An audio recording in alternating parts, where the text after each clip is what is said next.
Bien. Alors, si vous voulez bien, deux mots sur cette synagogue. Cette synagogue, pour la communauté israélite d'Aix, a joué un rôle très important. Elle se situe dans le siècle qui a été le plus riche, non pas pour la communauté israélite d'Aix, mais pour la ville d'Aix, je dirais, pour les Juifs à Aix, et pour le rôle que les Juifs ont joué dans la vie de la cité. Il faut il faut bien se dire que Aix, à cette époque-là, n'avait pas les 160 000 habitants qu'elle a aujourd'hui. Nous sommes, disons, en 1840 ici. La communauté israélite d'Aix contenait une centaine de personnes, ce n'est pas beaucoup. La ville d'Aix contenait 27 à 28 000 habitants, 160 000 et quelques aujourd'hui. Donc une communauté juive très peu importante. Mais la première communauté juive de ce siècle s'est créée quelques années avant l'ouverture de cette synagogue. Le premier président de cette synagogue était Daniel Millot, l'arrière-grand-père du compositeur que nous allons un peu honorer demain. Bien, donc, disons, un rôle très important. Mais avant le mariage d'Henri Millot en 1926 avec sa cousine Madeleine, nous passerons dans la rue Bédaride, je vous dirai ce qu'on peut dire rapidement des deux mères Bédaride.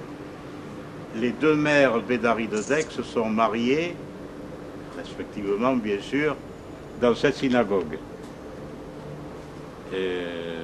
Darius Millot s'est marié en 1926 avec sa cousine Madeleine. Et pour l'anecdote, il avait comme témoin son grand ami Paul Claudel, dont il a été, vous le savez, le secrétaire lorsqu'il est parti en Amérique. Et Paul Claudel, chrétien très convaincu, par respect, se découvrait à tout moment dans la synagogue et quelqu'un lui tapait respectueusement sur l'épaule pour lui dire « Monsieur, ici la marque de respect, c'est la tête couverte ». Bon. Donc, très longtemps, cette synagogue a fonctionné, en ayant à peu près le minyan, 10 hommes pour faire la prière pour les non-initiés, a fonctionné jusqu'à peu près la guerre où, malheureusement, pour des raisons diverses, moins de juifs, assimilation, déportation, n'a plus fonctionné.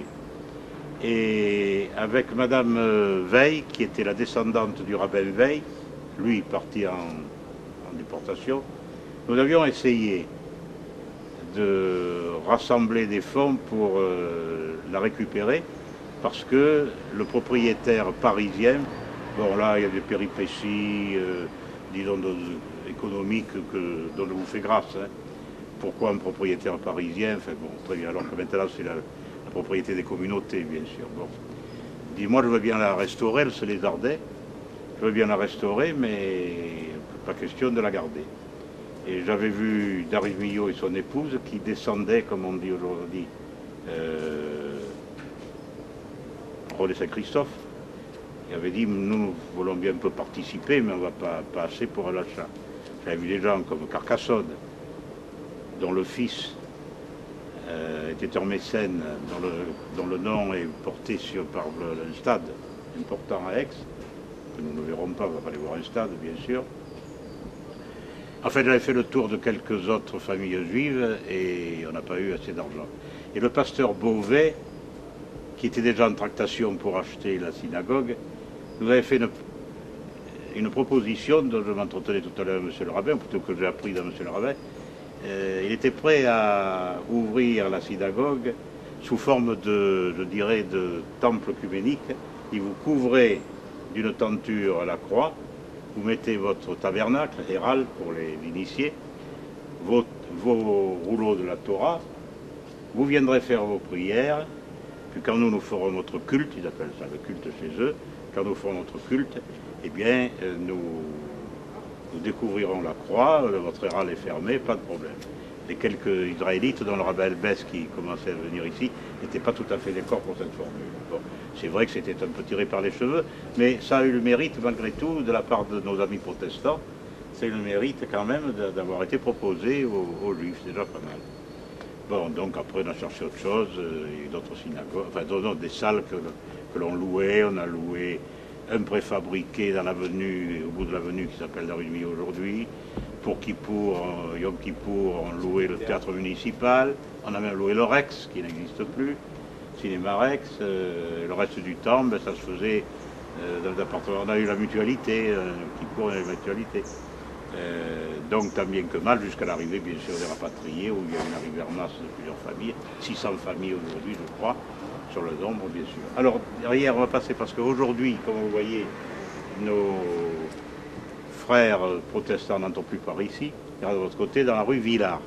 Alors là c'était le jardin, hein, le bâtiment neuf, vous verrez la différence entre le bâtiment ancien dont les fenêtres plutôt main d'un ogive attestent bien qu'il s'agit de synagogue. Moi je l'ai connu puisqu'il se trouve que notre arrière, je dis là parce que vous êtes ici, notre arrière-grand-père a été chamash, c'est-à-dire à la fois concierge et l'équivalent du bedeau, n'est-ce pas? Notre arrière-grand-père l'a été, et un grand-oncle aussi l'a été par la suite, David Millot, le Moshe Millot d'abord, David Millot, alors qu'il y avait un autre Millot, plus ou moins apparenté, hein, mais d'assez loin, puisque c'est de la famille de David Millot, qui était président de la communauté. Alors dans la cour qui est derrière et que nous ne voyons plus, nous verrons un petit morceau seulement, il y avait au fond ce qu'on appelait par euphémisme l'atelier, où se faisait l'abattage rituel. Alors tenez-vous bien sûr, l'abattage rituel, on n'abattait pas des bœufs et des moutons, c'était surtout de la volaille, parce que le chamas, bedeau, sacrificateur, avait d'abord notre métier, n'était pas équipé pour tuer de grosses bêtes, les juifs n'étaient pas très nombreux, tout ce qu'on pouvait abattre rituellement c'était de la volaille, hein. Même pas un agneau, quoi, bien sûr. Et on appelait ça l'atelier, pompeusement, ou plutôt par euphémisme, parce que lorsque sur l'état civil on voyait, c'était pour notre grand-père, sacrificateur, on se demandait toujours que sacrifier le brave homme. Il ne sacrifie rien de bien méchant, rassurez-vous.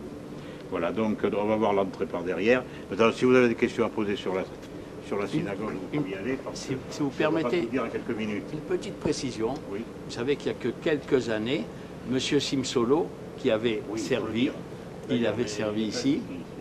Non, il n'y est pas. Il a servi dans cette synagogue. Il venait de Turquie. Voilà. Oui, alors merci de le rappeler parce que... Et il n'y a pas longtemps qu'il nous a quitté. M. Simsolo, exactement, qui nous a quitté il n'y a pas longtemps, a été très courageux. Voilà un juif d'origine turque qui n'a pas tellement quitté les abords de la synagogue alors que beaucoup ont dû s'en aller, se cacher évidemment pour échapper à l'ennemi. Hein, Simsolo est resté ici. Les Allemands sont venus dans la synagogue, ont ouvert les râles, hein, le tabernacle, n'ont plus trouvé de ces farim qu'ils auraient pris et brûlés comme certains l'ont fait. Oui.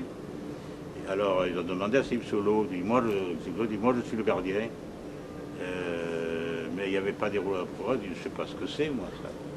Hein, il a un peu fait ce qu'a fait Blanche Mossé à Carpentras, hein, pour la synagogue de Carpentras. Il avait caché les rouleaux de la Torah, donc double mérite, avoir caché les rouleaux de la Torah, ne pas être parti, avoir menti aux Allemands, ce qui est évidemment un grand honneur quand on sait ce qui s'est passé après, et les avoir remis en place après la libération. C'est magnifique.